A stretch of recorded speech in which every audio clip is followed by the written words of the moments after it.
Assalamualaikum warahmatullahi wabarakatuh. Saya ucapkan selamat datang ya di mata kuliah Digital Business, yang mana final project dari mata kuliah ini adalah membuat marketplace, tentunya berbasis web. Maka nanti kita akan coding pakai bahasa PHP gitu ya. Untuk mengawali, saya akan nyalakan XAMPP terlebih dahulu. Pastikan yang penting Apache di start dan MySQL di start ya. Ya MySQL lah ya di start. Nah, kemudian setelah keduanya di start, kita harus menyiapkan sebuah folder project gitu ya. Di mana tentunya di C, XAMPP, htdocs. Nah, nama folder project ini sebenarnya terserah kalian. Namun alangkah baiknya pakai NIM gitu ya, supaya kalian bisa mengenali folder kalian sendiri. Jadi saya buat folder baru, katakanlah marketplace, NIM saya 1075 ini. Waktu saya kuliah dulu ya, NIM-nya ini 1075. Oke, yang mana tadi? Ini ya, marketplace 1075. Bila sudah dibuat foldernya, sebenarnya sudah bisa diakses. Localhost marketplace 1075. Tuh, berhasil diakses kan. Namun kita tidak langsung serta-merta membuat coding ya. Kan kita harus tahu dulu nih apa yang kita buat. Bahkan sesuai dengan RPS, sebenarnya kita harus membuat perancangan dulu gitu ya. Maka dari itu, saya harus membuka code editor saya, namanya Sublime. Oh, sorry, ini sisa-sisa script sebelumnya saya close dulu ya. Nih, yang paling penting ini tadi ya, folder project kita marketplace 1075 ini di drag ke Sublime. Lalu buat klik kanan new file, ini kita save. Nama filenya perancangan.txt. Saya akan memberitahukan cara singkat membuat perancangan. Cukup dengan 3 pertanyaan. Pertanyaan pertama, apa nama aplikasinya yang mau dibuat? Aplikasi bisa diganti kok, sistem yang mau dibuat begitu ya. Nomor 2, siapa saja penggunanya. Nomor 3, apa yang dilakukan pengguna, masing-masing pengguna. Nah, kita akan jawab, apa yang sistemnya mau buat? Tentu tadi ya, marketplace ya. Marketplace 1075. Gini ya. Kemudian siapa penggunanya? Sudah ditentukan oleh Universitas Amikom bahwa praktik kita penggunanya ada satu, yaitu admin, ya pakai A admin, B itu seller, C buyer atau katakanlah pelanggan ya. Ada yang bilang juga member bebas. Tapi antara seller dengan member ini nanti dia satu account ya. Satu orang yang sama. Ketika dia berjualan maka dia disebut seller. Ketika dia membeli dia disebut member. Seperti contohnya saya bukakan. Nah, misal ketika saya mengakses Shopee lewat sini, Shopee.co ID artinya saya bertindak sebagai member, sebagai orang yang ingin membeli. Tapi ketika saya mengakses lewat sini, seller.shopee.co.id, artinya saya bertindak sebagai penjual gitu ya, sebagai seller gitu ya. Kalau lewat depan sebagai orang biasa yang ingin membeli, kalau lewat seller.shopee.co.id, saya bertindak sebagai pedagang. Nah, lumayan ya orderan saya hari ini. Oke, itu ya. Jadi kita ada 3. Dan yang ketiga ada admin. Kalau diakses mungkin begini nanti, admin.shopee.co.id. Ya, kira-kira seperti itu. Nah, tapi saya akan memilih terminologi yang paling enak. Ini bisa dibilang user seller gitu ya. Ini user seller, ini user member atau buyer atau pembeli. Nah, apa yang dilakukan pengguna? Kalau A admin, tentu dia pertama mengelola si sellernya, kan begitu kan? Mengelola akun seller atau buyer. Yang kedua, dia menentukan kategori, mengelola kategori produk yang dijual. Seperti di Shopee, itu kan kategorinya dia yang menentukan. Semoga kalian tidak mendengar suara kucing merengek-rengek ya. Rasanya pengen tak mutilasi itu kucing. Nah, elektronik, apalagi aksesoris handphone ini kan yang menentukan adminnya si Shopee. Gitu ya. Maka dia yang mengelola kategori produk. Selanjutnya, dia bisa melihat produknya si seller. Betul kan? Kemudian dia bisa melihat transaksinya si seller. Oke, kalau ada yang kurang, oh sorry. Yang paling penting number one adalah melakukan login. Dan semua ini wajib kata kerja. Ya, haram jika tidak menggunakan kata kerja. Kita lanjut ke poin B. Apa yang dilakukan oleh user seller atau penjual? Yang jelas dia melakukan login. Sebelum login juga boleh dia melakukan registrasi sebagai seller gitu kan. Atau langsung login juga boleh, tapi registrasi bolehlah ya. Kemudian poin B melakukan login. Nomor C dia mengelola produk dagangan dia, produk yang dijual. Betul kan, seller kan. Nomor 4 dia mengelola transaksi pembelian. Ya bonus-bonus melihat laporan penjualan gitu ya. Penjualan. Sebentar, sebagai seller sebutnya pembelian apa penjualan nih? Enaknya penjualan ya. Oke. Kemudian nomor C ada user, member atau buyer nih ya, atau pembeli. Buyer. Untuk member atau buyer yang jelas satu dia melakukan registrasi akun. Nah, sebenarnya seller pun sama ya. Cukup registrasi akun, satu akun bisa dijadikan sebagai buyer pembeli, satu akun bisa dijadikan sebagai seller penjual. Kemudian dia bisa melakukan login. Kemudian dia bisa melihat produk. Kemudian dia bisa melakukan transaksi pembelian. Pembelian itu alurnya kalau di breakdown bisa aja begini. Memasukkan ke keranjang, kemudian check out, kemudian bayar. Kemudian barang diterima gitu ya. Sorry ini wajib kata kerja, berarti melakukan bayar, melakukan check out. Apakah harus kata kerja? Ya, melakukan check out gitu ya.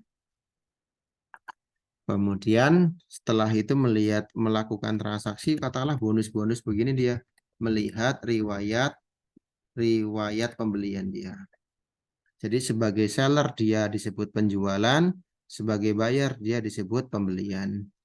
Ini untuk perancangannya. Nah, dari setiap poin ini ya, setiap poin di perancangan ini itu akan dipecah menjadi tiga hal. Satu antar muka, yang kedua pemrograman, yang ketiga data. Contoh, melakukan login. Antar mukanya bagaimana? Seperti apa antar muka login? Gitu. Kemudian data. Tabel yang digunakan tabel apa? Seperti itu ya. Pemrograman. Alur pemrograman loginnya bagaimana? Seperti itu. Nah, kalian cukup mengikuti logika saya gitu ya. Kita akan mulai membreakdown. Yang pertama admin lakukan login, maka kita membutuhkan tabel admin. Yang paling butuh nomor satu ID admin, ada username, ada password, karena ada nama admin gini ya. Kemudian yang kedua, admin mengelola seller atau buyer. Oke, nanti kita sebutnya dengan tabel member, ada ID member, ada email member, ada password member, alamat member, kemudian terakhir ada telepon member lah, atau nomor WA member. Kemudian ini member ini berperan sebagai seller sekaligus sebagai buyer ya. Satu member. Lanjut, admin mengelola kategori produk. Berarti kita butuh tabel kategori, ada ID kategori, ada nama kategori. Sudah cukup. Oh, biar lebih keren ada foto kategori. Lanjut, dia si admin bisa melihat produknya si seller. Oke, kita buat tabel produk. Di sini ada ID produk. Nah, produk ini kan dimiliki oleh seorang member seller, ya kan? Maka di sini wajib ada kolomnya ID member. Ada kategorinya apa, ada nama produknya apa, harga produknya berapa, ada foto produknya bagaimana, ya fotonya ya, ada deskripsinya seperti apa. Nama, harga, oke lah. Untuk permainan stok nanti ya kita buat menyusul ya karena sedikit logiknya sedikit menyiksa gitu. Ya kalau saya bisa aja sebenarnya, tapi nantilah. Kemudian melihat transaksinya. Nah, kalau di perancangan modul kampus kita sekali transaksi hanya bisa satu toko ya. Sekali transaksi hanya bisa satu toko. Nah, mana tadi scroll ke bawah terus. Ya intinya saya sudah membaca ya dari ujung atas ke ujung bawah. Sekali transaksi hanya bisa satu toko. Nah, punya kita coba buat lebih keren ya. Sekali transaksi bisa ke banyak toko sekaligus. Emang bisa, Pak? Ya bisa aja. Caranya kita tabelnya pembeli transaksi. Ingat ya, sudut pandangnya berbeda. Sebagai seller ini transaksi disebut penjualan, sebagai buyer transaksi disebut pembelian. ID transaksi tentu harus ada si member yang melakukan pembelian.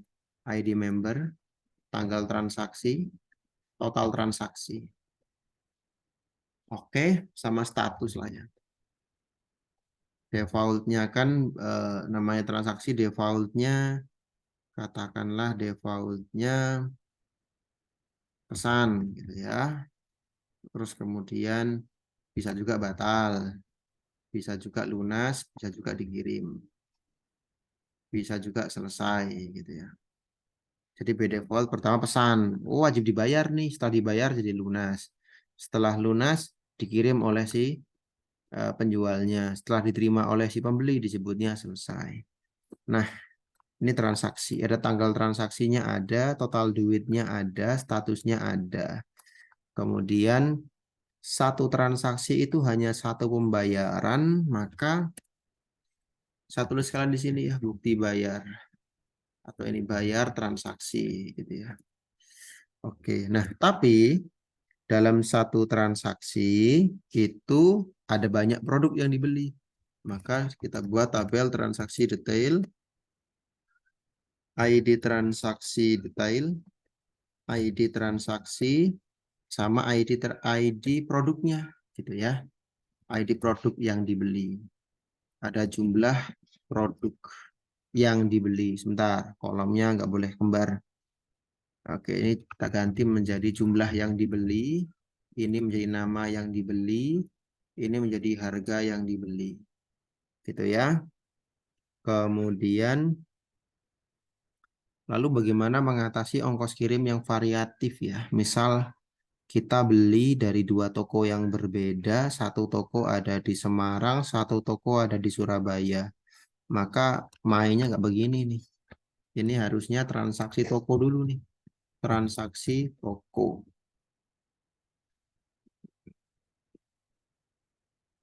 Transaksi toko. Tapi tokonya adalah member. Oke deh. Sebentar. Tokonya adalah member. Aduh. Kalau nurutin modul nanti kita hanya bisa sekali transaksi, sekali toko. Apa tak buat begitu aja ya? Oke, kalau seperti ini member yang beli, kemudian ini detail. Sebentar, tak mikir dulu. Artinya kalau kita beli di dua toko berbeda, kita harus check out dua kali. Oke deh, nggak ada masalah dengan itu. Ada nama, ada harga, ada jumlah. Oke, Oke, sepertinya sudah mulai tercover. Kita lanjut ke seller melakukan registrasi akun. Untuk akun seller sudah ditampung di tabel member. maka aman. Kemudian melakukan login sudah ada di tabel member, maka aman. Mengelola produk yang dijual sudah ada di tabel produk, maka aman. Mengelola transaksi penjualan sudah ada di tabel transaksi, maka aman. Kemudian mana lagi? Melihat laporan juga sama di tabel transaksi. Selanjut ya, untuk bayar, registrasi aman, login aman, sudah ada tabel membernya itu sendiri. Kemudian melakukan transaksi pembelian. Sudah aman, ada tabel transaksi. Kemudian melakukan check out bayar. Oke. Ada tabel bayar, kemudian melihat riwayat pembelian. Sudah tabel transaksi aman, cuman yang membedakan begini. Member yang beli sama member yang jual. Nah, seperti ini. ID member seller, ID member buyer. Gitu ya. Atau gini, ID member yang beli, ini ID member yang jual. Kok kolomnya beda, Pak? Nggak normalisasi dong. Nggak sesuai dengan mata kuliah normalisasi data dong. Ya, benar. Di era big data itu sudah tidak ada normalisasi ya. Oke, struktur perancangannya sudah jadi. Nama marketplace-nya sudah ada. Kemudian perancangan tabelnya sudah ada. Di video kedua kita akan membuat tabel database-nya. Oke, sampai jumpa di video tutorial saya yang selanjutnya.